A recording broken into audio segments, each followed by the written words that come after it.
The Star Cruiser's engines hummed with a vibration that would have driven most species mad within hours.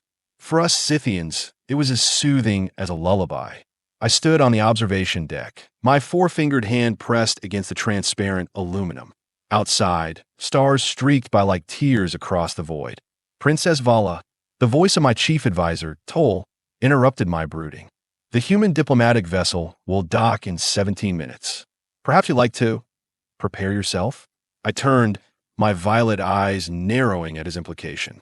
Are you suggesting I look unpresentable, Toll? Not at all, Your Highness.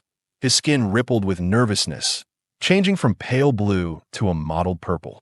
I merely thought you might wish to don your ceremonial regalia for such a historic occasion. Historic. I laughed, the sound sharp and brittle in the quiet room. Is that what we're calling this desperate gambit now? Our people are dying out, Toll. Our fertility rates have plummeted for 8 generations. And our brilliant solution is to marry me off to some human male like I'm a prize half for being led to stud. Toll winced. Your Highness, please. The genetic compatibility tests were conclusive.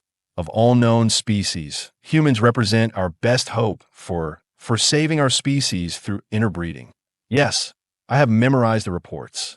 I waved my hand dismissively, my translucent skin catching the starlight. Do you have any idea how absurd this is? Humans evolved on a planet with completely different atmospheric composition, gravity, and radiation levels.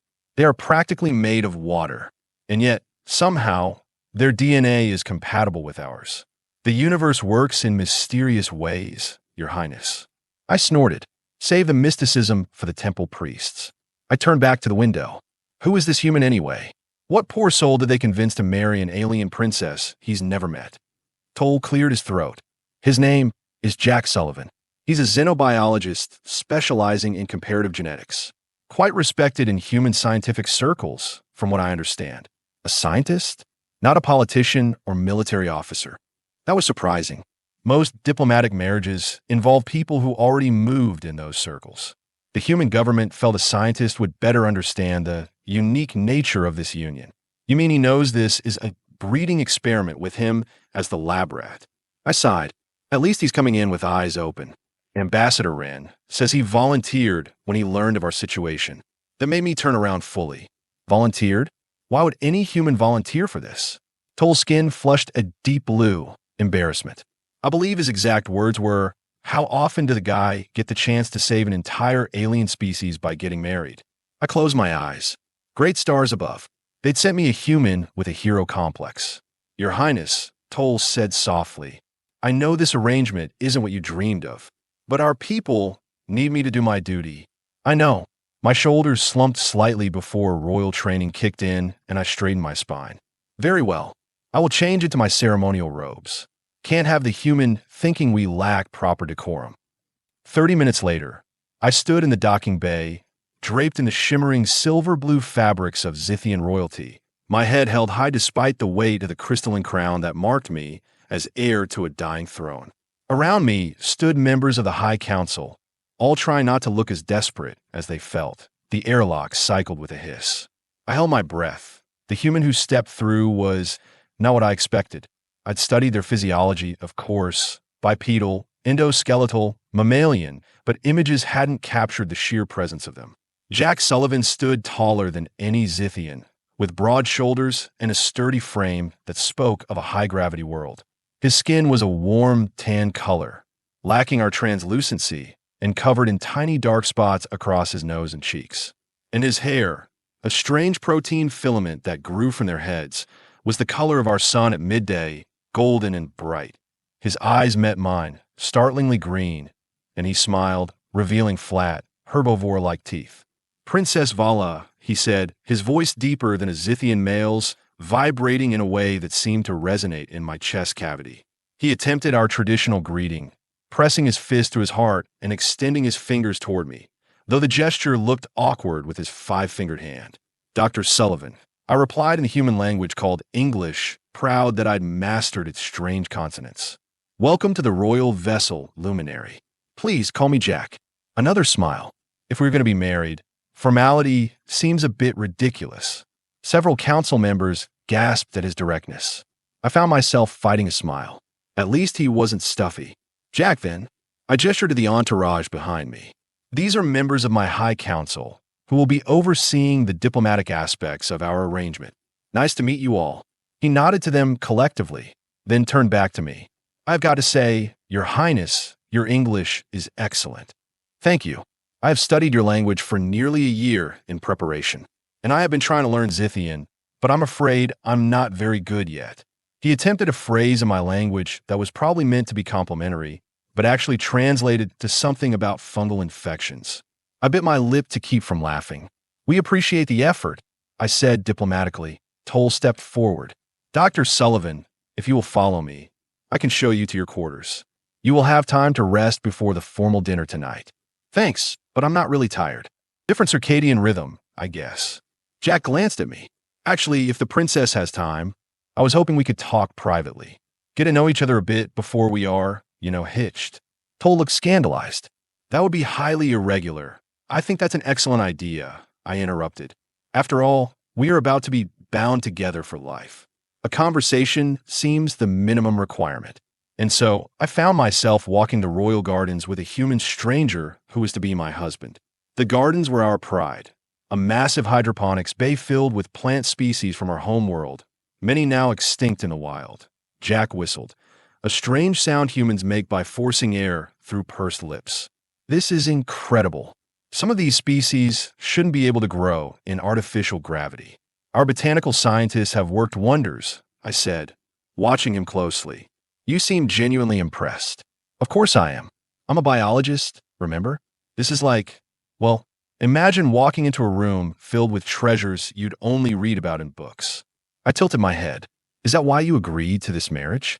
Scientific curiosity. He laughed. Well, it wasn't for your sparkling personality, since we'd never met. I bristled. Excuse me. Sorry, bad joke.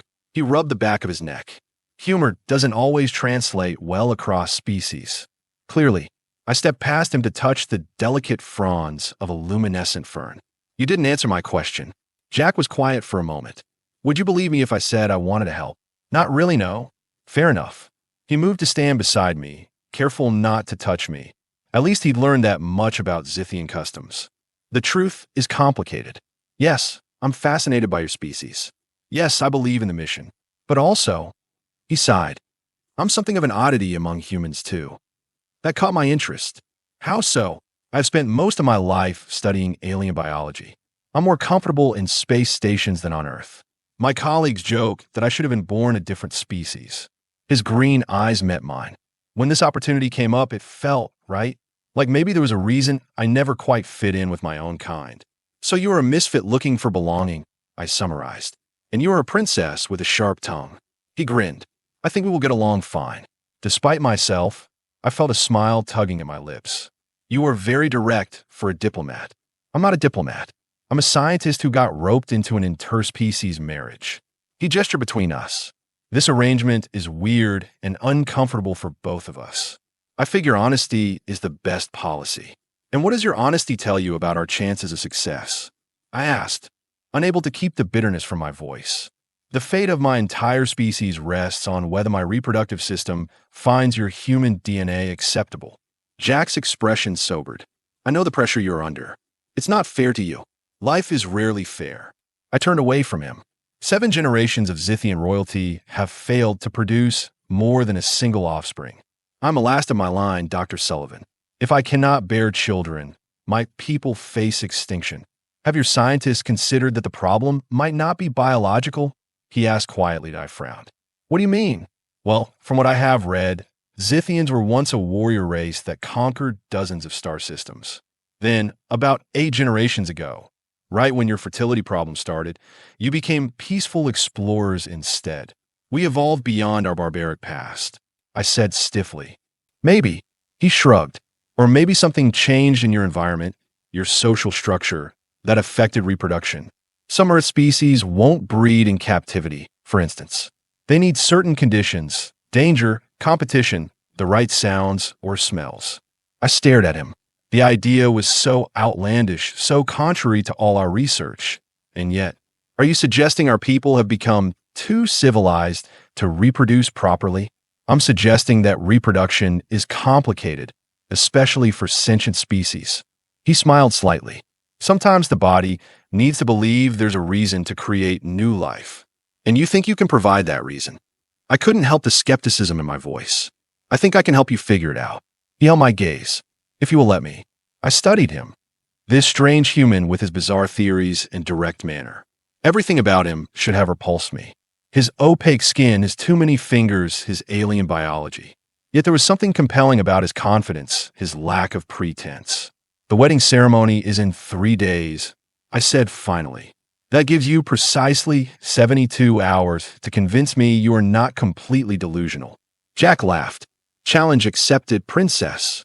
The formal dinner that night was excruciating. Jack sat beside me, gamely attempting to use Zithian eating implements designed for 4-fingered hands, while council members peppered him with questions about human reproductive habits. I contemplated drowning myself in the soup course just to escape. So, Dr. Sullivan, said Council Elder Mira. Her skin flushed a deep mauve with excitement. Humans give birth to live young. Is that correct? Not eggs. I closed my eyes briefly. Elder Mira, perhaps we could discuss something else. It's fine, Jack said, patting my arm. The touch sent an unexpected shock through my system. Zithians rarely made physical contact outside family units. And yes, humans are viviparous. The embryo develops inside the female's body for approximately 9 Earth months. Fascinating. Elder Mira practically vibrated. And your species is sexually dimorphic, with males providing genetic material, but females gestating the offspring. That's right. Jack took a sip of his drink, somehow maintaining his composure. Though I should note that human gender identity is more complex than simple biological sex. Of course, Mira waved dismissively. But for reproductive purposes, the dimorphism is key.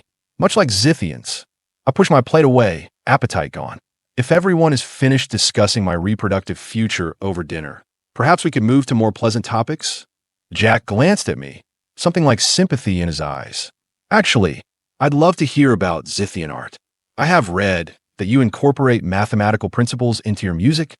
The conversation mercifully shifted, and I shot him a grateful look.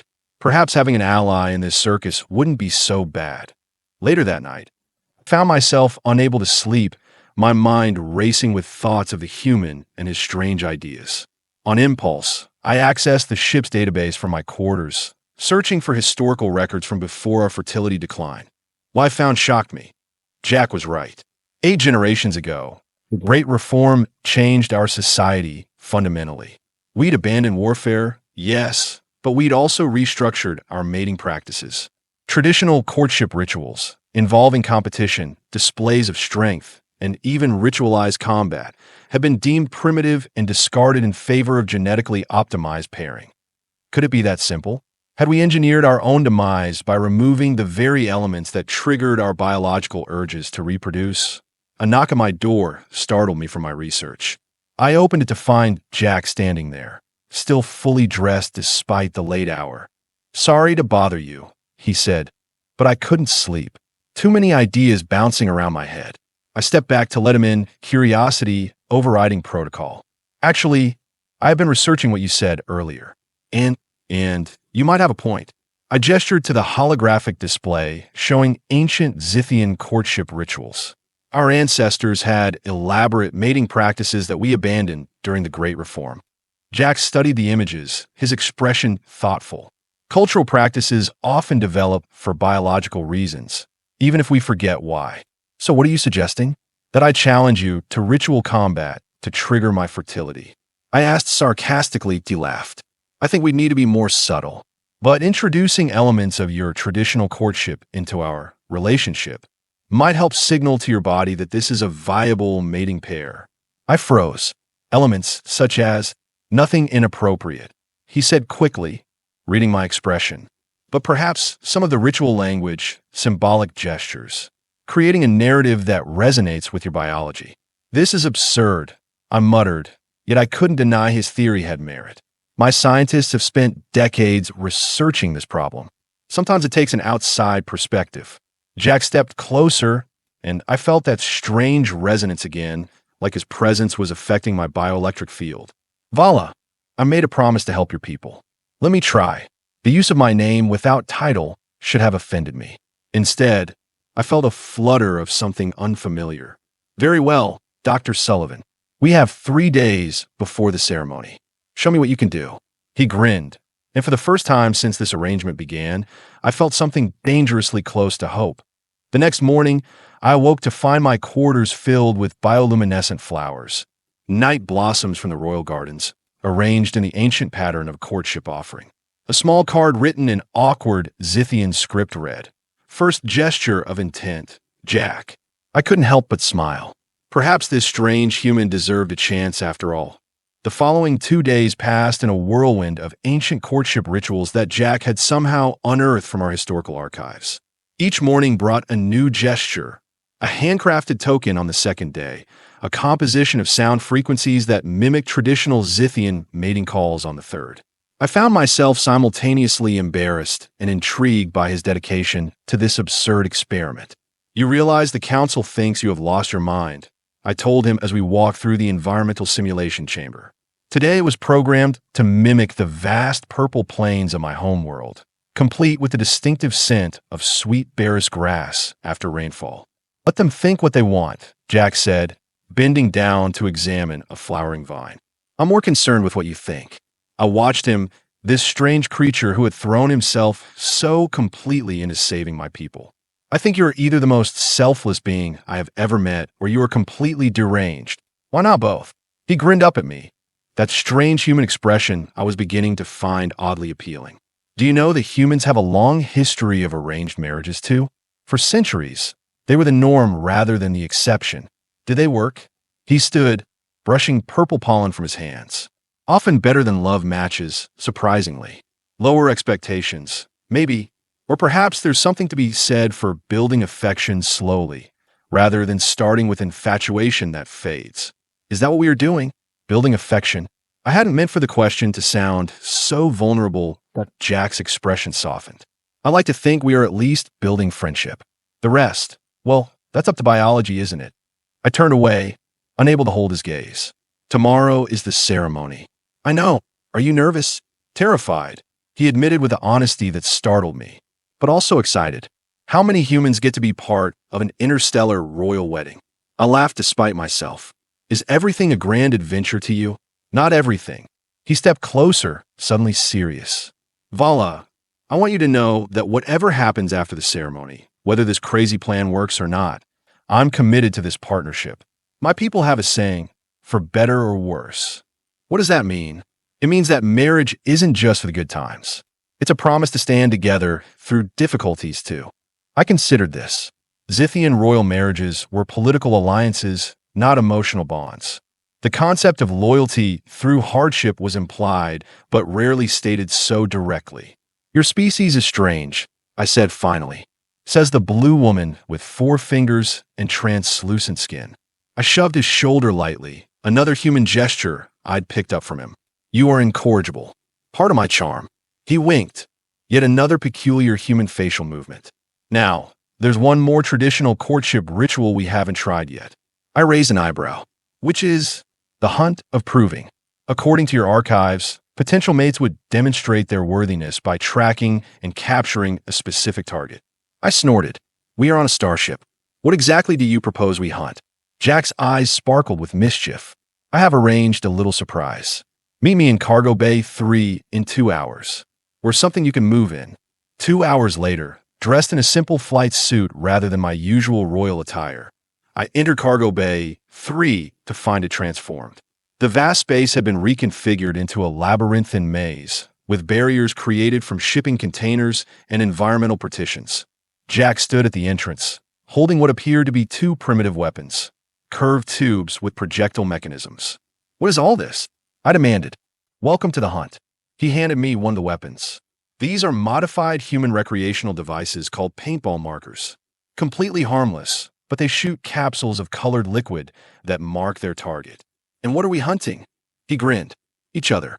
Traditional Zithian courtship included a ritual where potential mates would demonstrate their cunning and agility by attempting to mark each other with ceremonial dye.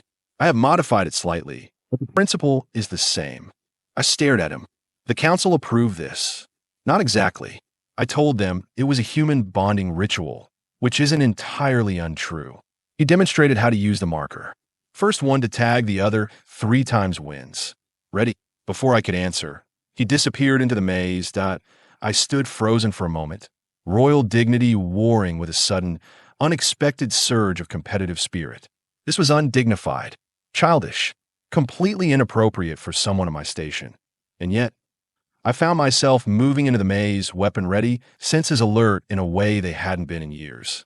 The structured environment of royal life rarely called for such primitive skills as tracking and hunting, but they were encoded in Zithian DNA. I felt my pupils dilate, my skin shifting to a deeper blue for camouflage against the metallic surroundings.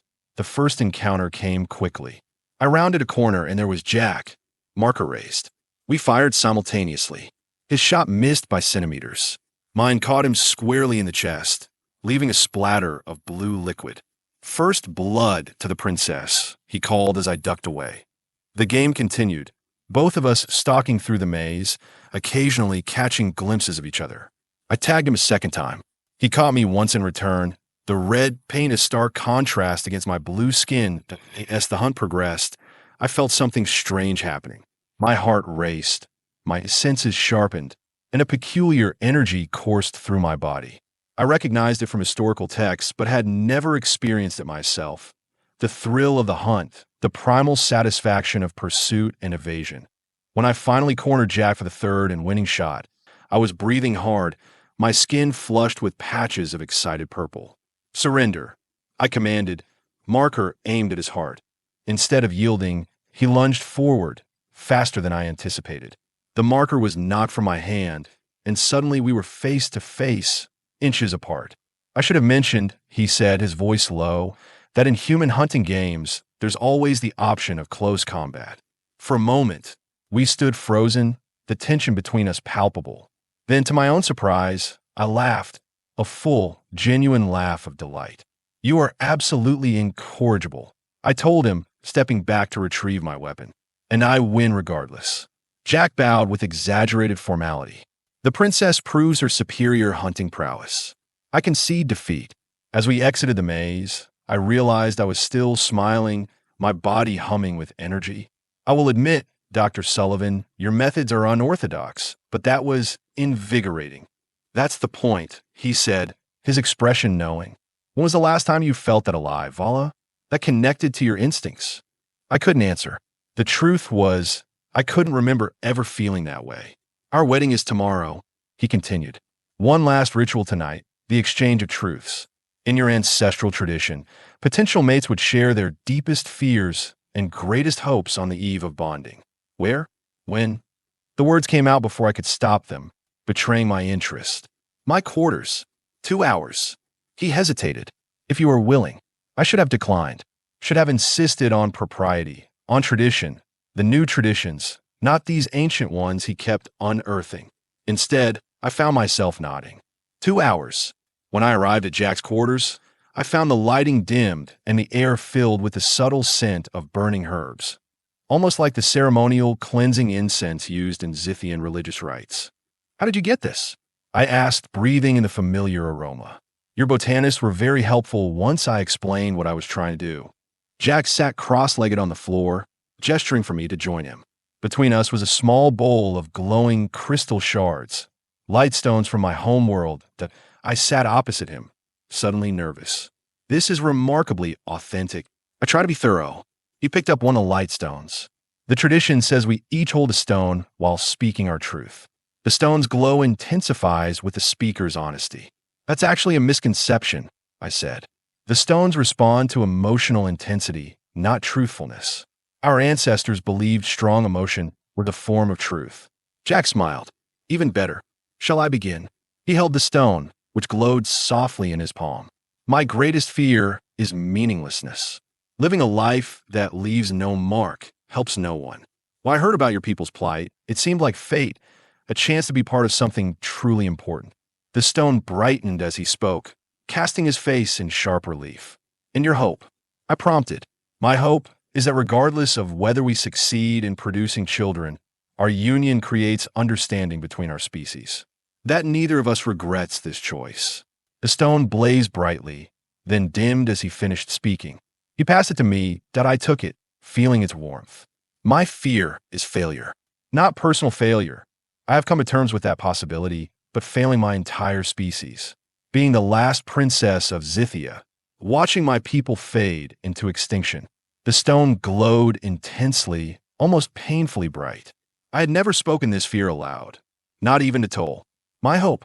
I hesitated, searching for words. My hope is to find purpose beyond biology. To know that even if I cannot bear children, my life and reign have meaning. The stone pulsed with light, then gradually dimmed. I placed it back in the bowl, feeling strangely lighter. Thank you for your honesty, Jack said softly. We sat in comfortable silence for several moments. Then impulsively, I reached out and took his hand, a shocking breach of Zithian protocol, but felt right. Whatever happens tomorrow, Jack Sullivan, I am glad to have met you. His fingers curled around mine, warm and solid. Likewise, Princess Vala of Zithia. The wedding ceremony the next day was a blend of human and Zithian traditions. I wore the royal bonding robes, their fabric shimmering with embedded light crystals. Jack wore a formal human suit, modified to incorporate Zithian symbols of unity. As we spoke the ancient vows, Jack in carefully practiced Zithian, me in English. I felt a peculiar sense of rightness. This strange human, with his unconventional ideas, had breached my carefully constructed walls in just 3 days. When the high priest declared us bonded by both our people's laws, Jack leaned in and whispered, "One more human tradition?" Before I could ask what he meant, he placed his hands gently on either side of my face and pressed his lips to mine, the human gesture called a kiss. A shiver of electricity seemed to run from the contact point through my entire nervous system. The shock of the entire assembly. My skin illuminated in response. A phenomenon called the glow that hadn't been seen in a royal bonding for 7 generations. There were gasps, then applause as Jack stepped back, looking startled but pleased. I take it that's a good sign. It is, I whispered, too overwhelmed to say more. The reception that followed was surprisingly enjoyable. Jack charmed the council members with his knowledge of Zithian customs and his genuine interest in our culture. I found myself watching him with growing affection. "You seem happy, Your Highness," Toll observed, joining me at the observation window. "I am surprised to find that I am," I admitted. "The human's methods were unorthodox, but effective. Your skin still holds traces of the glow." I touched my arm self-consciously. It's merely a physiological response, one that hasn't occurred in centuries. Toll's skin rippled with suppressed excitement. "The medical team is quite optimistic about your compatibility. I should have been pleased at this assessment. It was, after all, the entire point of this arrangement. Instead, I felt a flicker of irritation. Is that all anyone cares about? My reproductive potential?" "Of course not, Your Highness." Toll looked genuinely hurt. "We care about your happiness too. The glow doesn't lie. Your body has recognized a true bond." Later that night, Jack and I stood together on the observation deck where we'd first met, watching the stars streaking by as the ship prepared to return to Zithian space. "So," he said, breaking our comfortable silence, "one human Zithian royal couple, ready to make history." I leaned against him slightly, still marveling at how natural physical contact with him had become. "You realize there's no guarantee this will work? All your rituals and courtship gestures might have triggered the glow, but conception is another matter entirely." "I know." He put his arm around my shoulders. "But I've been studying the medical reports more closely. Did you know that Zithian pregnancies historically lasted 18 months? And that for the first 3 months, there are no detectable signs? What are you suggesting? Just that we might need to be patient." He looked down at me, his expression earnest. "And that regardless of the outcome, I meant what I said in my vow. Partners in all things, for as long as we both shall live." "Such strange creatures, you humans," I murmured. "So sentimental," says the woman whose skin literally glows when she's happy. I laughed, then sobered. "Jack, what if we do succeed? What if we create a child? A new species, neither fully human nor fully Zithian? Then we will figure out together." He cupped my face in his hands. "That's what partners do." As his lips met mine again, I felt the glow beginning, spreading through my body like liquid starlight. Perhaps this improbable union would indeed save my people. Perhaps not. Either way, I had found something I hadn't expected, a connection that transcended biology, politics, even species. 6 months later, as our ship orbited the Zithian homeworld, the medical team confirmed what Jack had already suspected. I was pregnant. The first royal pregnancy in 3 generations, and the first human Zithian hybrid in history. Standing in our quarters, looking at the holographic image of the tiny life growing inside me, I felt a surge of both terror and joy. "It has 5 fingers," I whispered, studying the scan. "Like you. And translucent skin, like you." Jack replied, his voice thick with emotion. "It's perfect. It's impossible," I countered. "By all scientific logic, this shouldn't have worked." Jack placed his hand gently on my abdomen. "Sometimes the universe has other plans." News of the pregnancy spread rapidly through Zithian space. Within weeks, 3 more Zithian females reported successful conceptions with their mates, all Zithian, not human. It seemed that whatever biological or psychological barrier had been preventing reproduction was breaking down. "Your theory was right," I told Jack as we lay in bed one night, his hand resting protectively over our growing child. It wasn't just about genetic compatibility. It was about reclaiming something we'd lost, the primal connection between mates. Humans have a saying, "The heart wants what it wants." Sometimes biology works the same way. I turned to face him, tracing the contours of his alien face that had become so dear to me. "When you volunteered for this mission, did you ever imagine this outcome?" He smiled, that expression I'd grown to love. "I hope to save a species. I never expected to fall in love with its princess." Love. I tested the human word. Another concept we'd forgotten the importance of. As if in response, I felt our child move for the first time, a fluttering sensation like stars being born. Jack felt it too, his eyes widening in wonder. In that moment, as we lay together bridging the vast gulf between our species, I understood a profound truth. Life finds a way, against all odds and expectations. Not through clinical calculation or political arrangement, but through connection, messy, unpredictable, and gloriously alive. Our child would be neither fully human nor fully Zithian, but something new, a bridge between worlds, a future neither of our peoples could have imagined. And perhaps that was the greatest lesson of all, that salvation rarely comes in the form we expect. Sometimes it arrives in the guise of a golden-haired alien with a penchant for ancient rituals and a stubborn belief that the impossible is merely improbable. Jack's breathing deepened into sleep beside me. I placed my 4-fingered hand against his 5-fingered one, marveling at how perfectly they fit together despite their differences. "Sleep well, Jack Sullivan of Earth," I whispered, "father of stars to come." Outside the viewport, the first dawn light of my homeworld broke over the horizon, bathing our joined hands in starlight. Human and alien, together creating something the universe had never seen before.